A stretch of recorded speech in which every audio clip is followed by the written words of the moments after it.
सर्वप्रथम दीपावली की सबको शुभकामनाएं।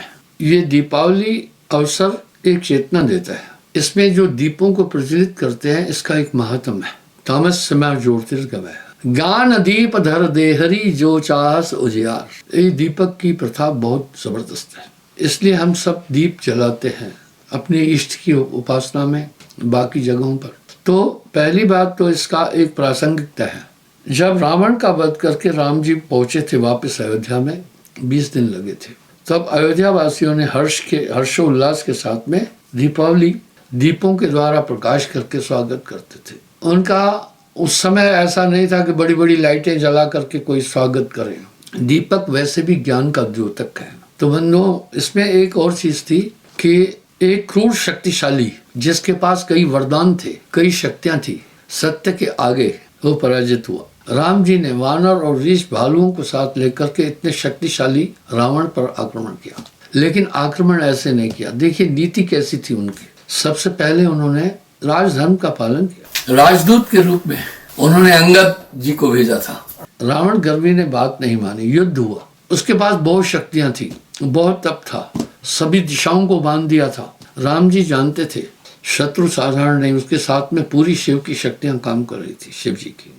इसलिए तो नवरात्रे आते, फिर दशहरा आता है, उन्होंने शक्ति को आहूत किया था कि मुझे शक्ति दो कि इस विभत्स राक्षस पर मैं पराजय कर सकूं। और हमेशा आप देखना, जब भी देवताओं पर संकट आया है, पराजय को प्राप्त होने वाले होते, तब वो आदि शक्ति को आहूत करते। ऐसे प्रमाण कथाओं में भी मिलते हैं। इस तरह रावण का वध हुआ। इससे दो प्रेरणाएं मिलती हैं। तो साहब ने इसको खूब कहा है। क्यों रावण गया? अपने पाप के कारण नहीं, तो रावण को कोई मारने वाला नहीं था, काल को भी उसने बांध रखा था। परनारी के रास्ते अवगुण है गुणना है, रावण के 10 सिर गए परनारी के माँ। ये सिर्फ दीपक जलाने का पर्व नहीं है, इसमें हमें सोचना होगा कि उन सब बुराइयों से हम बचें जो इंसान का विनाश करती हैं। इसलिए ये पर्व एक ज्ञान पर्व के रूप में भी है कि आप ऐसा अधर्म कभी न करें, आप पाप न करें, और आप नीति और धर्म को किसी भी कीमत में नहीं छोड़ें। धीरज धर्म मित्र और नारी, आपातकाल ये परखो चारी। इस प्रकार से एक महायुद्ध को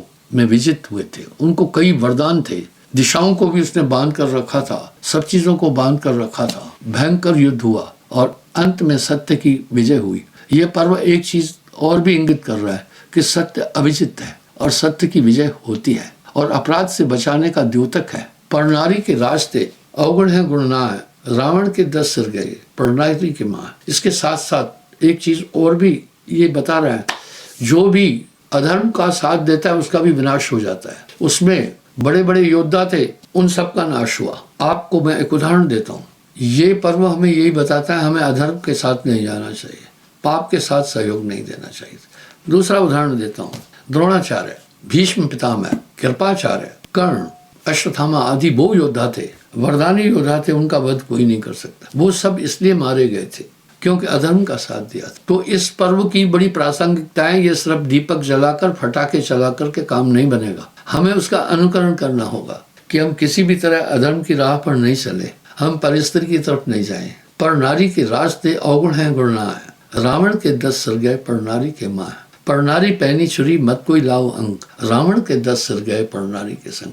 पहला तो ये पर्व ये संदेश देता है कि परिस्त्री की तरफ जाना नहीं है, और यही हमारी संस्कृति रही है, एक नारी ब्रह्मचारी। और माताओं के लिए ये नियम रहा है, अपने पति के अतिरिक्त दुनिया के जितने भी और पुरुष हैं वो सब भाई पिता पुत्र के समान उम्र के अनुसार। यानी ये पर्व हमें एक सामाजिक और आध्यात्मिक चेतना भी देता है। लेकिन लोग आज इस प्रासंगिकता को भूलते जा रहे हैं, इसको भूल रहे हैं। जरूरत यह है कि हम इस पर्व की महत्ता को ठीक से समझें। दूसरी बात यह है कि किसी भी तरह से उन्होंने नियम का उल्लंघन नहीं किया था। अपने जीवन काल में जितने भी राजधर्म का उन्होंने बहुत बड़ा पालन किया था। इस तरह से इस पर्व पर हमें इसकी गहनता पर चिंतन करना हो। धन्यवाद।